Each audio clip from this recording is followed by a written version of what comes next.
Hello guys, welcome to our new YouTube channel Chacha Bhatija vlog ને આ વ્લોગમાં તમારું હાર્દિક સ્વાગત છે. રહ્યા છે.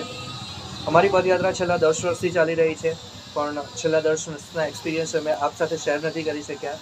એટલે ગાઈઝ અમે આજે આ વર્ષે એવો વિચાર કર્યો છે કે અમે ચચા ભતીજા એક બ્લોગના રૂપમાં અમારો જે એક્સપિરિયન્સ છે પદયાત્રાનો એ આપની સાથે શેર કરીએ.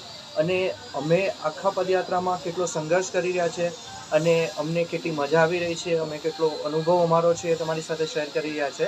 અને આવતા 3 દિવસની અંદર અમારી આ પદયાત્રા પૂરી થવાની છે અને આ 3 દિવસની અંદર અમે શું એક્સપિરિયન્સ છે અમારો એ આપને શેર કરીશું. અને અમારા પદયાત્રાની વચ્ચે કેટલીક સારી એવી જગ્યાઓ છે, કેટલીક સારા એવા સ્થળો છે જેની અમે તમને દર્શન કરાવવા માંગીએ છીએ.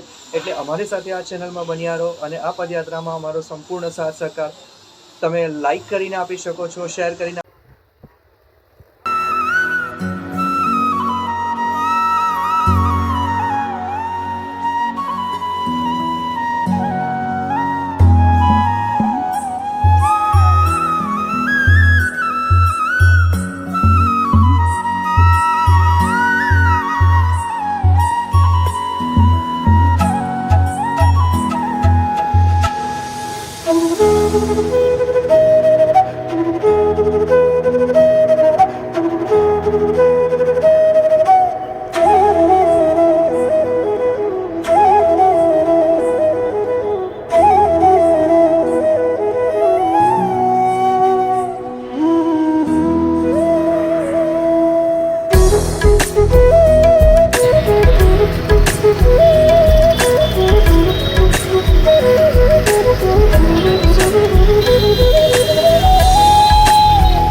ગામડાવાળા રસ્તા પર જંગલવાળો રસ્તો, ઘણો ખેતરવાળો રસ્તો છે અને આગળ જઈને ભેખડોવાળો રસ્તો શરૂ થશે.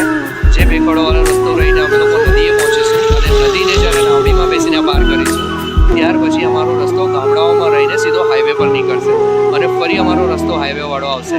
એટલે ભેખડોવાળો જ્યારે રસ્તો આવશે એનો વ્યૂ એટલો મસ્ત હશે કે અમે લોકો એટલો એન્જોય કરીને ચાલીએ છીએ અને એટલી મસ્તીમાં ચાલીએ છીએ, પણ એટલું તકલીફ બી પડતી હોય છે કારણ કે ચાલીને પગ દુખી ગયા હોય છે અને ત્યાંનો રસ્તો ઉપર નીચેવાળો રસ્તો હોય છે. એટલે ચાલવામાં થોડી તકલીફ તો પડે છે, પણ ખરેખર જ્યારે ડાકોરના ઠાકોરે બોલાવ્યા હોય ત્યારે તકલીફ સેજ પણ નહીં નડતી અને બસ મંજિલ જ દેખાય છે અને મંજિલ બસ ફક્ત ને ફક્ત આપણા કૃષ્ણ છે.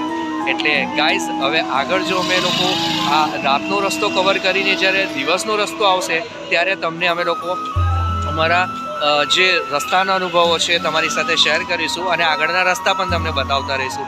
એટલે ગાઈઝ, અમારી સાથે બન્યા રહેજો. આગળ અમારી પદયાત્રામાં ઘણા બધા સારા અમારા એક્સપિરિયન્સ તમને બતાવવા માંગીએ છીએ.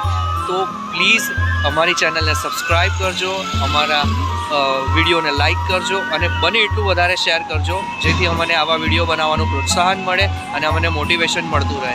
અને અમારી ચેનલ તમને ધાર્મિક વસ્તુઓ બતાવે છે, તેથી સનાતન ધર્મનો પણ થોડો ઘણો પ્રચાર થાય છે અને અમે આ જ પદયાત્રામાં અમે લોકો બસ આગળ વધતા રહીએ એની માટે કમેન્ટમાં જય રણછોડ લખતા રહેજો.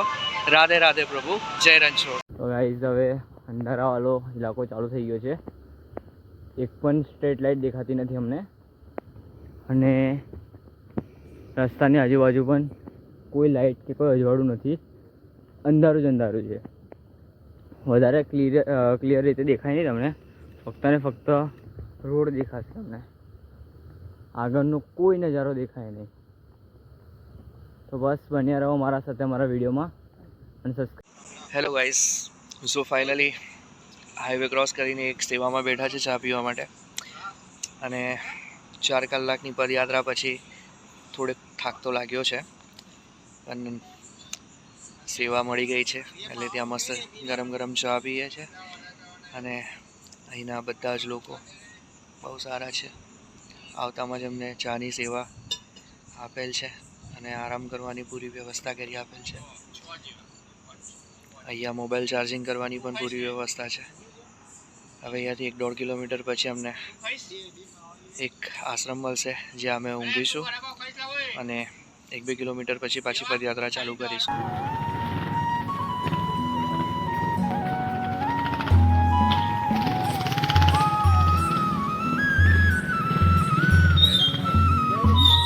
જય રણછોડ.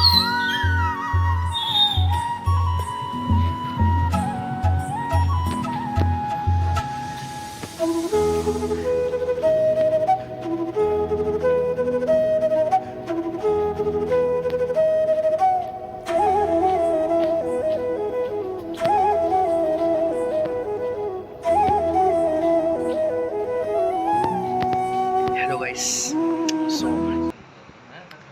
ઘરેથી નીકળીને 30-35 કિલોમીટર ચાલ્યા પછી હવે ફાઇનલી અમને આરામ કરવા માટે પ્લેસ મળી ગયો છે.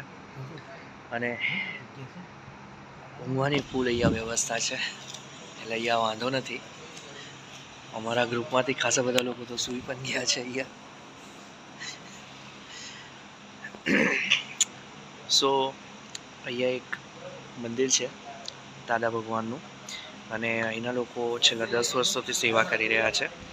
અને આવતા જતા લોકોને એ લોકો સામેથી આગ્રહ કરે છે કે અહીંયા આરામ કરવામાં આવે અને ચા નાસ્તો કરવામાં આવે. એ લોકો સારી વ્યવસ્થા પૂરી પાડી રહ્યા છે. સવારે નાહવા ધોવાનું અને બધી જ વ્યવસ્થાઓ અહીંયા સારી રીતે છે. અને મસ્ત આરામ કરવાની બી બહુ સારી વ્યવસ્થા છે. સો હવે અમે અહીંયા 1 થી 1.5 કલાક આરામ કરીશું. અને અમારા ભતીજા, હેલો ગાઈસ, અમને ઊંઘ નથી આવી રહી અત્યારે, પણ મસ્તી આવી રહી છે મને. અમને મસ્તી કાલે નીકળશે અવરી તમારી મસ્તી. જોઈએ છે. સો ગાઈસ હવે 1-1.5 કલાક આરામ કર્યા પછી સવારે મળીએ છે. પદયાત્રાની શરૂઆત હવે અહીંયાથી સવારે નહીં ધોઈને કરીશું. કે અડધી પદયાત્રા તો અમારી ઓલમોસ્ટ પૂરી થઈ ગઈ છે, 30% જેવી. હવે 60% જેવી પદયાત્રા સવારે આરંભ કરીશું. અને શું ગાઈસ, હું તમને અહીંયા બતાવી દઉં કે જે લોકો અહીંયા સેવા આપી રહ્યા છે એ લોકો આખી રાત જાગે છે અને આખી રાત જાગીને લોકો સેવા આપે છે. એ લોકોનું કહેવું એવું છે કે 3 રાતથી લોકો સૂતા નથી અને ખડે પગે સેવા કરી રહ્યા છે. ધન્ય છે લોકો. અને આ જમાનામાં આવી સેવા કરવાવાળા લોકો ખરેખર બહુ મુશ્કેલથી મળે છે. સો કઈ સવારે મળીએ.